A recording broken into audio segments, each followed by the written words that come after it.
What's up, guys? Welcome into the Fireside Bears YouTube channel. This is Usayd Koshul here. You can follow us on Twitter, YouTube, Facebook, TikTok, and Instagram at Fireside Bears. You can follow me on Twitter at Usayd Koshul. We've done a lot of 2022 NFL Draft prospect interviews. Today, we've got Jordan Tucker from UNC, offensive tackle. Before we get into all the action, guys, make sure you've subscribe to the YouTube channel. Go ahead and drop a thumbs up on this video as well. Jordan, let's get right into it, man. Thanks for coming on the show. How you doing today? Man, I'm good. Thanks for having me. It's a great day to have a great day. Absolutely. I love the energy and enthusiasm that you start off with, because I felt like I could just tell as soon as you jumped onto this StreamYard recording, like, all right, Jordan's going to be someone that's super positive. But, let's talk football, because that's what we all love to do. That's what we're here for. Talk about your path to football. Did you kind of always play offensive line growing up, or was this a position that you started to play throughout high school? Yeah, so when I first started tackle football, I was about like 10 years old, and I was automatically on the O-line. I played O-line, D-line, loved both positions, loved offense and defense. But as I kind of grew older, I strayed away from defensive line and just started focusing more on offensive line, just because I felt like that's what I was best at. But really, ever since I strapped the pads on, I've been an O-lineman. So, you graduate from high school, and I'm sure you had a handful of offers, but what do you think made UNC the best fit for you in terms of just being able to kind of take your game to another level? Yeah, so I definitely looked at a lot of stuff with UNC. I looked at the academics and the athletics that they held like really high at the school, and a lot of people say like it's not really a 4-year decision, it's a 40-year decision at North Carolina. So I think that really influenced me, along with just like the players and the coaches. Like the coaches really wanted me there after my decommitment from Tennessee. It was about halfway into my high school senior year. So I was just looking for opportunities and stuff elsewhere. But really, like when I went on my official visit, I had a high school teammate who was a freshman up there when I went on my official visit. So, I really gelled with the whole team. They accepted me, and I fell in love with the campus. It felt like it could be a new home to me for the next 4 or 5 years. All right, so that leads right into my next question. But you arrive at UNC, I believe it's 2018. How do you think over the last 3-4 years you've just continued to grow as a player and as a person at Chapel Hill? Yeah, so I know I got a little young face, but I got there in 2017. So I'm definitely an old head when it comes to it. But over the past 3 to 5 years, like the development that I've seen, just not only in myself, but like within the relationships that I've built, it's all been positive. Like I went from a 2-9 team in 2017 to a team that was looked at going to be in the Final Four, like the top 10, this and that. But just like my personal development, I've definitely seen myself get, taller for one, stronger, faster, leaner, and it's just been, it's really been a blessing the 3 to 5 years that I spent the 5 years that I spent at Carolina, just because it's all been uphill since I got there. All right, so I have to ask this. You play offensive tackle. What do you think defines good offensive tackle play? Because I feel like a lot of people get so caught up in just, offensive tackles have to be really good pass protectors and run blockers. But I think that anyone that's ever been around football knows that it's one of the toughest positions to play, and there's so much more that goes into it than just blocking. Right. Yeah. There's so much that goes into it other than just blocking. Like you said, it's not really all about just being a great pass blocker, but also like a great communicator. You got to be extremely intelligent to play tackle. It really doesn't matter which side nowadays, because they got beasts on every edge. So you got to be smart to play left and right. I think you should be able to play left and right too. And being a tackle, especially at the collegiate level and forward, it's a huge change. Like you got to be smarter, you got to be fast, strong, you got to be great. You have to have great footwork. You got to be great on your feet, light on your feet, but as well like be heavy when you need to. So really, you just got to be an overall athlete playing the tackle position. So, what do you talk about, the game getting faster from high school compared to college compared to high school, and now the game's certainly going to get faster as you go to the NFL. But what do you think is going to be the biggest challenge going from UNC to the NFL? The biggest challenge, I think, is honestly, people aren't really like playing with their. I mean, people definitely do play with their strength and whatnot, and like their speed and everything. But you're a lot smarter in the NFL. Like it's a way more intelligent game, and I think that's probably going to be the biggest jump. Just learning how to study a little bit more, or a lot of bit more, and just really dive into my playbook, this, and that. And also the fact that like I'm playing against grown men. Like there's some people that are 10, 12 years older than me out there.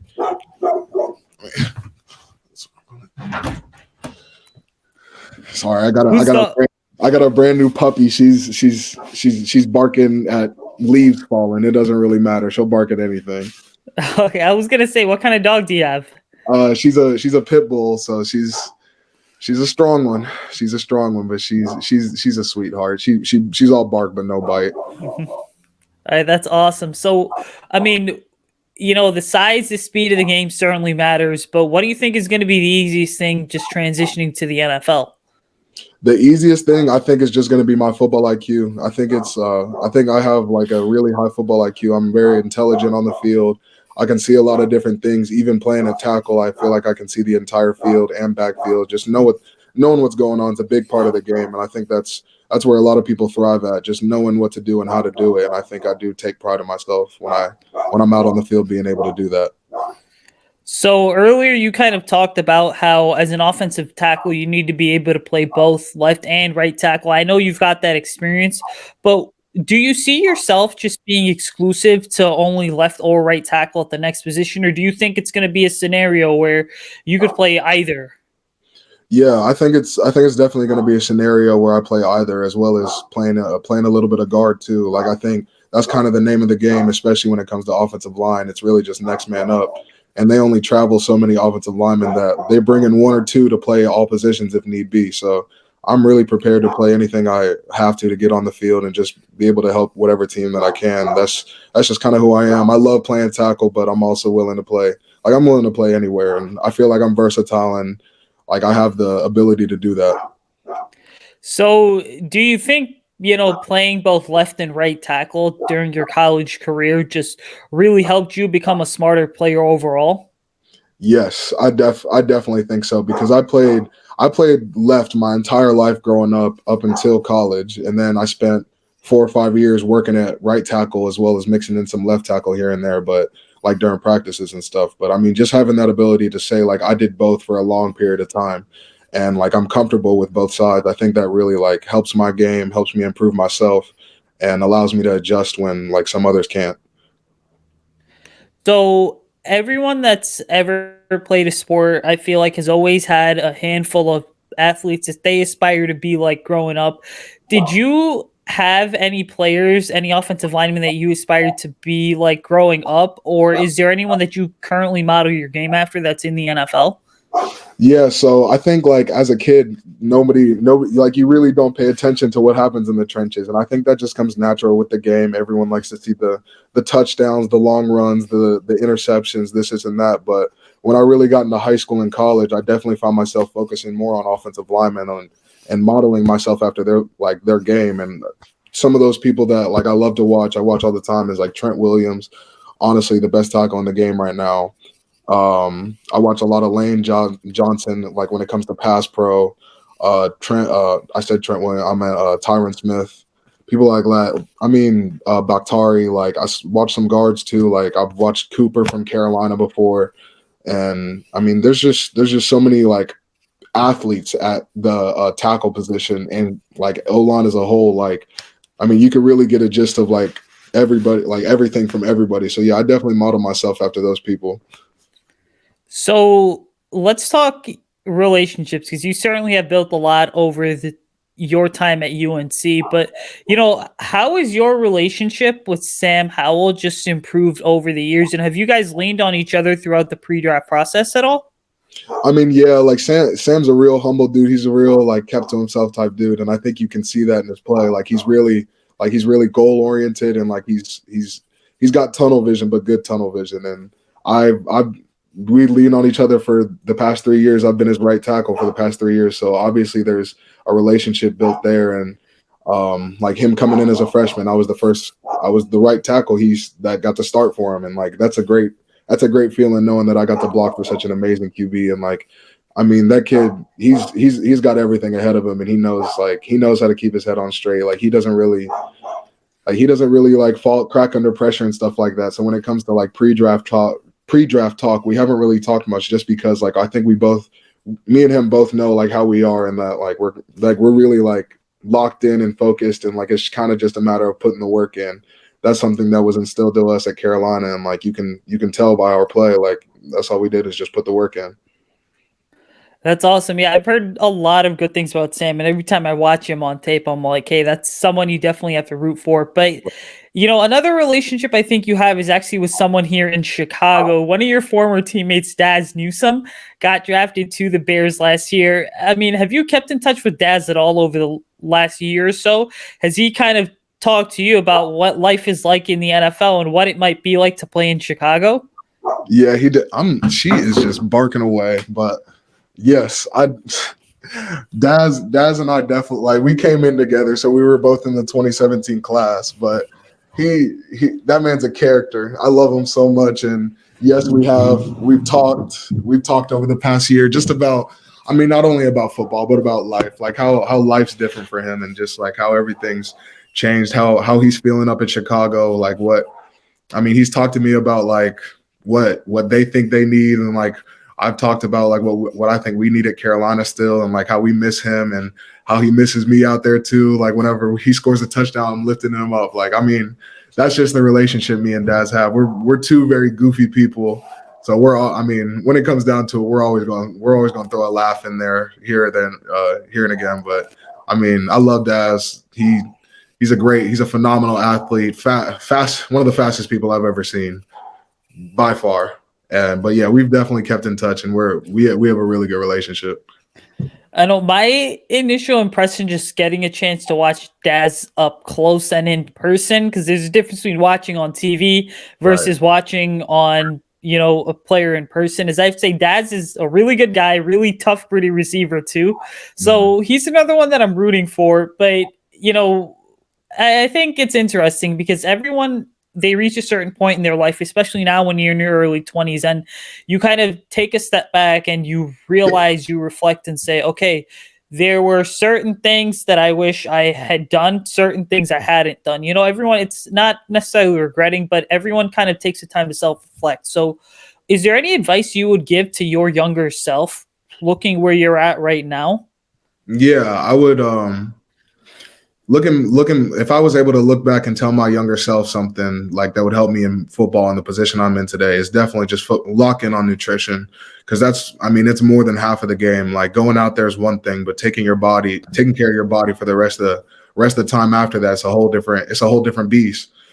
And I think those who do it like are the ones who are playing like 20 something. I mean, Tom Brady, like LeBron, like they're all playing past what people like would consider a great career. And I think it's because they take care of their bodies. They put in the work with their bodies. They put money into their bodies. And I think that's probably the biggest thing that I would tell myself, is just really, really focus on you, and like focus on your body, not just the game of football, but taking care of yourself, as well as always. I mean, there's always room for development, like especially like younger me, when it came to freshman and sophomore, or redshirt freshman and freshman and redshirt freshman year at Carolina, when it came to like confusion within like my development, and like, why am I not on the field, or like, why am I not getting this many reps in practice, or this and that. I think development's just, it's a part of everybody's life. Some people are able to just walk out there and be the best on the field no matter the level, but for mostly everybody, you kind of just got to develop, and it's a huge part of the game, along with taking care of your body. So taking care of your body is something I've heard from a lot of just athletes in general, but how do you think, like what's your daily like training regimen? What are you doing right now? How do you go about like eating and stuff on a daily basis to make sure that, you're refreshed, fueled up, ready to go for every single day? Yeah, definitely. So basically for my regimen, I'm pretty much working Monday through Saturday from about 9 to usually around like 2 or 3 o'clock in the afternoon, which is, my trainers do a fantastic job of keeping us healthy and like spreading out the time. So like we get a little break, we get breaks in between each session. I start out with weights, start out in the weight room. So I get a lift in, and then after that, I'll get some skills work, working on my craft and stuff like that. And then after that, I'm pretty much just after that I'll go out for like an hour lunch, whatever, and then come back and work on combine drills, work on combine stuff as far as like 40, 5, 10, 5, just drills that a lineman might be thrown at, like just stuff like that. So that's pretty much what I'm doing every day. So, what's your favorite thing to have for lunch then? Because I know you can't. I'm terrible when it comes to lunch because I will just go out and eat whatever. Because I mean, obviously, I'm not a professional athlete, but what's your favorite thing to have for lunch? Knowing that you got to be able to take care of your body. Oh yeah, so I forgot to mention I'm on meal plans right now, which have definitely been helping me like just feel better about myself and feel better in my own body. And so like if I have to say my favorite thing to eat from the meal prep, it's they've got some like braised beef with some noodles, and like it's good. Like I'm not one to meal plan, but I definitely have enjoyed the meal plans that I've been given, and like what it's made me feel like in my body, and it's helping in every way. So that's probably the best thing is some braised beef and noodles. What about on cheat days? Do you have any of those sometimes, or do you sneak a meal or two in? If I have a cheat day, and that's if I have a cheat day, I'm either going to Chipotle or I'm gonna get some wings. I'm probably gonna get some wings, some lemon peppers, some barbecue, just kind of enjoy it a little bit if I have a cheat day. Yeah, see, wings are my absolute favorite along with pizzas and burgers. But, getting back to the football talk here, I mean, scheme is such a big thing at the next level, right? So do you see yourself being scheme versatile, or do you think you'd excel in a certain type of scheme? Oh, I'm definitely scheme versatile. I think ever since high school, like I've been able to adapt to whatever scheme's been thrown at me. I think I'm a versatile player. Like I'm able to adapt quickly, learn new techniques that are going to allow me to do this in this type of scheme. And I think that's just kind of who I am. I've really put thought into like how I play and just what I do. So I think there's not really one set scheme that I fit in more than others. I think I can adapt to anything really. All right. So what do you think is your biggest strength and then a weakness that you feel like you have to improve on? So I would like I mentioned before, my biggest strength, and I think that's one of the biggest strengths in the league now, is just my football IQ. Just really seeing the field, knowing what to do, as well as being a dominant run blocker. I think I'm very effective in that, and being 6'7", about 330 pounds, just light on my feet, good with my hands. Like I think I'm a very dominant run blocker. Something that I would say I'm weakest at is probably my bend. Like I think I mean, you can always bend better at tackle. You can always bend better at offensive line. I think there's no really stopping that. Like especially with the edge rushers that are coming off today, like you're gonna have to be able to bend as well as be as fast. So I think really just working on that, working on my flexibility a little bit more, and then just bringing a dominant punch those are the things that I'm working on right now. All right, so let's go ahead and talk the ACC. Who is your most favorite team to play in the ACC? My favorite team to play was probably, I would. It's up between Miami and NC State. Those are probably my favorite two teams to play every year. Those are the big like circle on the calendar, whatever.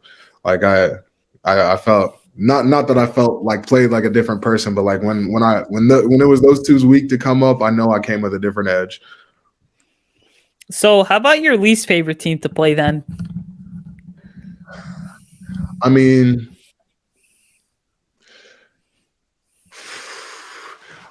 there really is no least favorite team. I can say my least favorite loss, and that was like, I mean, it was probably Georgia Tech. If we're being like, if that's probably my least favorite team to play, just because that's the home team. Like, it's not the home team, but it is a home team because being from Georgia, so coming back home, I got to hear why'd you lose to Tech, this and that, stuff like that. So that's probably my least favorite team to play. Least favorite team to play is Georgia Tech. Yeah. So I got to ask you, I believe you guys played Notre Dame a couple times, right? Yeah. What's it like in those UNC Notre Dame games? Because I think that the hype for those types of college rivalry games is just so fun. I mean, living here in Chicago, we've got a lot of Notre Dame fans. I mean, I personally am not a Notre Dame fan myself. So I'm like a football fan overall, not necessarily a specific team. But yeah, what's it like playing Notre Dame? I meing, like growing up as a kid, you hear everything about Notre Dame, and Notre Dame's always been relevant. They've always been like top class football team. So given the opportunity to play them twice in back-to-back years, it's just, I mean, it's been a blessing just because like the athletes and like the stuff that they put on tape is real. Like they're a great football team, great program, and I would have loved to play them every single year. I think North Carolina should play them every single year just because like we're trying to be one of those top programs, and they have been like classified as one of those top programs in history. And I really love playing them. Like, I mean, and it wasn't even like a rivalry. Like their players are top class people, like people that I love playing against. Like there's no like serious jawing back and forth or anything, or nobody's trying to hurt each other. Like they're really out there just to prove their skills just as much as we are. And I mean, I really did enjoy playing Notre Dame twice. So let's get back to kind of questions regarding relationships. But has there been a coach throughout your high school or college career? Could it even be someone from both high school and college that just had a lasting impact on you? Yeah, my current trainer now, Vince Vance. He played at Georgia not a while back ago, and he's been in my life for about 8 years now, just training me ever since my sophomore year of high school. And I mean, he's my big brother, he's my mentor, and like, I mean, I've been asked opportunities to like train other places or find that same thing in him with somebody else, but I mean, I'm not leaving that. Like the relationship I've built with him is just it goes beyond football. Yeah, I feel like, one of the things with things like trainers and coaches is that you could go anywhere else and learn how to train or get the right training, but that relationship piece is what makes the biggest difference for so many people. Now, I have to ask you, what do you think is the most memorable moment of your college career? Most memorable moment. Either, yeah, I've got two. Either, and one's a loss. When we took Clemson down to the wire, and I believe it was 2019. We took Clemson down to the wire, went for two, didn't get the 2-point conversion, tried to get the onside, they got it, ran out the clock. That was a memorable moment, just because, I mean, it was kind of like that. It felt like us as a team, we took that next stepping stone to like say that, yeah, we can compete with the #1 team in the country. And that was memorable. And then the biggest one is definitely Miami last year, where both our backs ran for, I think both of them ran for 300, or it was either both of them ran for 300 or both of them ran for like 200 and some change or whatever. But I mean, that was just a field day. Like that was a field day for all of us Tar Heels. Like we just putting up 62 points on the road versus a hostile crowd versus a team that's known to pride themselves upon defense and stuff like that. That was definitely memorable. Just seeing the team, just seeing the guys explode after every play. Like, I mean, it was awesome. All right, so you brought up Michael Carter and Javonte Williams. I have to ask you, what is it like as an offensive lineman in terms of being able to do your job, knowing you've got that dynamic electric 1-2 punch behind you? Boy, do I tell you, it is relieving. Like, because not only that, but we got Sam back there too, who can get out if he needs to, who can run for 30, 40 if he needs to, and juke and outrun DBs if he needs to. Like just having those three monsters back there, I mean, it really puts your mind at ease as an O lineman because you know they're going to make you right. Like as offensive linemen, we're supposed to block for them to make us right, but like just with those three, I knew that they were going to make us right in anything that they did. Really, when Javonte touched the ball, I knew it was a first down. When Mike touched the ball, I knew somebody was going to fall.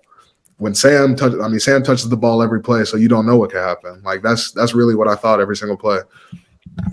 That's an awesome mindset. Hopefully you're playing with them in the NFL too on the same team. Last one for you here before we get you out. I mean, what do you do outside of football?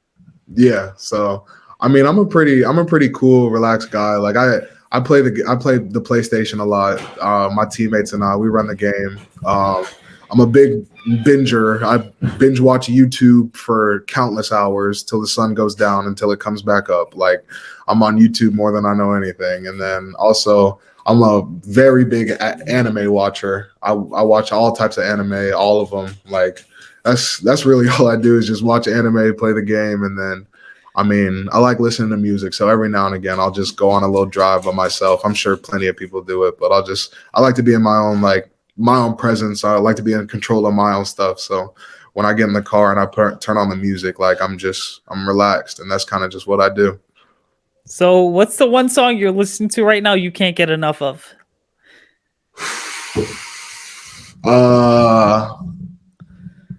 I've been listening to a lot of Gunna and Nardo Wick.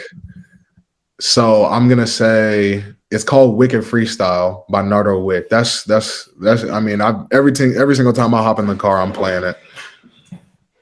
See, I've been listening to a lot of Gunner too. I can't get enough of Pushin' P's. That song's just constantly in my head. I don't know what it is, but the vibe of that song seems to go with pretty much whatever I'm doing. Like I'll be driving somewhere, that'll come on, and boom, like the volume's gonna go up and I'll be in my own world. But before we get you out of here, where can people follow you on social media? Just keep up with your work.